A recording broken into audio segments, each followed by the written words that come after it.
ছয় জনগোষ্ঠীৰ জনজাতিকৰণৰ ক্ষেত্ৰত মন্ত্ৰীগোটৰ প্ৰতিবেদনক লৈ সৰ্বত্ৰে উল্লাস। সমগ্ৰ ৰাজ্যৰ সমান্তৰালকৈ শিৱসাগৰতো ছয় জনগোষ্ঠীৰ সংগঠনৰ নেতা পালি নেতাৰ আনন্দ উল্লাস। দীৰ্ঘদিনৰ সংগ্ৰামৰ অন্তত এটা খোজ আগবাঢ়িছে ছয় জনগোষ্ঠীয়ে। শিৱসাগৰত আবতৰীয়া দীপাৱলী টাইপাকে ধৰি ছয় জনগোষ্ঠীয় সংগঠনৰ নেতাৰ আনন্দ উল্লাস। সদৌ টাই আহোম ছাত্ৰ সন্থাৰ প্ৰতিক্ৰিয়া প্ৰথম খোজ আগবাঢ়িছে, কিন্তু সম্পূৰ্ণৰূপে ফলপ্ৰসূ হ'ব লাগিব।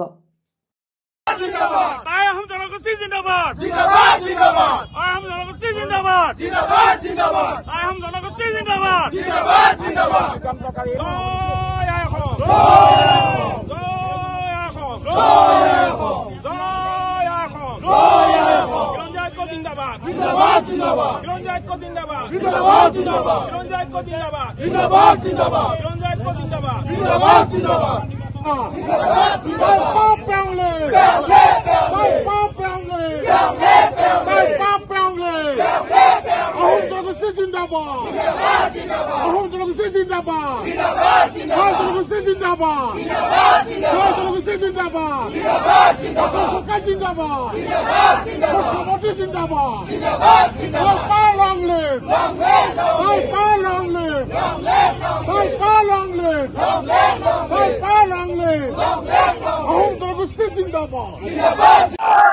চাওক, দীৰ্ঘদিন ধৰি ছয় জনগোষ্ঠীৰ জনজাতিকৰণৰ দাবী জনাই আহিছিলে।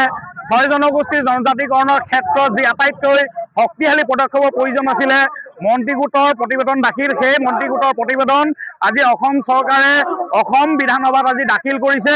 আৰু এই অতি যুগান্তকাৰী পদক্ষেপৰ বাবে আমি অসম চৰকাৰক, অসমৰ মুখ্যমন্ত্ৰী ডক্টৰ হিমন্ত বিশ্ব শৰ্মা ডাঙৰীয়াক আৰু মন্ত্ৰীগোটৰ সকলো সদস্যকে আমি আন্তৰিক ধন্যবাদ জ্ঞাপন কৰিছোঁ।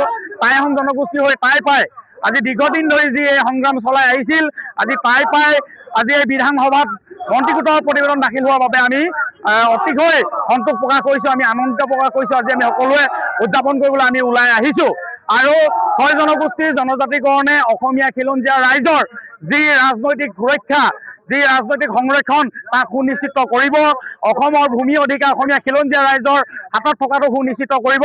গতিকে ছয় জনগোষ্ঠীৰ জনজাতিকৰণৰ ক্ষেত্ৰত আটাইতকৈ যিটো শক্তিশালী পদক্ষেপ আছিলে, সেই পদক্ষেপটো আজি গ্ৰহণ কৰাৰ বাবে আজি একমুখে আমি টাই পাই অসম চৰকাৰক আজি আমি ধন্যবাদ জ্ঞাপন কৰিছোঁ। অসমৰ মুখ্যমন্ত্ৰীক আজি আমি ধন্যবাদ জ্ঞাপন কৰিছোঁ আৰু লগতে মন্ত্ৰীগোটৰ সমূহ সদস্যক আমি ধন্যবাদ জ্ঞাপন কৰিছোঁ। আৰু অহা 1 ডিচেম্বৰৰ পৰা সংসদত যি শীতকালীন অধিৱেশন হ'ব, এই শীতকালীন অধিৱেশনৰ উভয় সদনত যাতে আমাৰ আইনখন যাতে গৃহীত হয় ছয় জনগোষ্ঠীৰ জনজাতিকৰণৰ, তাৰ বাবে আমি আশা প্ৰকাশ কৰিছোঁ। মুখ্যমন্ত্ৰীয়ে দায়িত্ব আৰু ল'ব লাগিব, যিহেতু তেখেতে এগৰাকী দক্ষ মুখ্যমন্ত্ৰী হিচাপে আজি প্ৰতিবেদন তেখেতে দাখিল কৰিছে।